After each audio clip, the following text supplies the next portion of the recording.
ஈகோவை விட நினைச்சாலும் முடியலையா?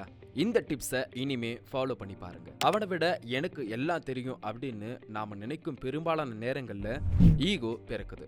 இப்படி ஒரு எண்ணம் உங்களுக்கு வந்தா உங்க போட்டியாளர் உங்களை முந்தி செல்ல நீங்க வாய்ப்பு தர்றீங்க அப்படின்னு அர்த்தம். எனக்கு எல்லாம் தெரியும் அப்படின்னு நினைக்கிறதுக்கு பதிலா நான் கற்றுக்கொள்ள நிறைய விஷயங்கள் இருக்குது அப்படின்னு சிந்தித்தா ஈகோ உங்களை நெருங்கவே நெருங்காது. ஒரு இடத்துல உங்களை நிரூபிக்க நினைக்கும் போது ஈகோ பிறக்கும்.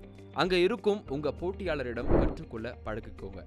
அவங்க உண்மையிலேயே நம்ம விட சிறந்தவரா இருந்தாலும் அதை ஏற்றுக்கொள்ளும் மனநிலை வந்தா ஈகோ வராது. உங்களுக்கு எந்தெந்த விஷயங்கள தெரியும் அப்படின்றத வெளிக்காட்டுவதில் கவனம் செலுத்துவதற்கு பதிலா உங்களுடைய வளர்ச்சியில கவனம் செலுத்துங்க. அடக்கத்தோடு வாழ்க்கைய நீங்க அணுகும் போது பதில் கொடுப்பதை விட கேள்விகள் அதிகமா கேட்க ஆரம்பிப்பீங்க.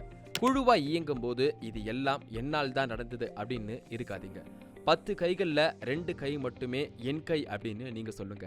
அந்த இடத்துல உங்களுக்கு மட்டுமில்ல, யாருக்குமே ஈகோவே இருக்காது.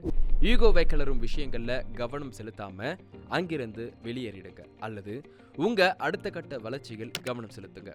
இது போல சிறந்த விஷயங்கள் உங்களுக்கு தெரிஞ்சா அதை மறக்காம கமெண்ட்ல சொல்லுங்க.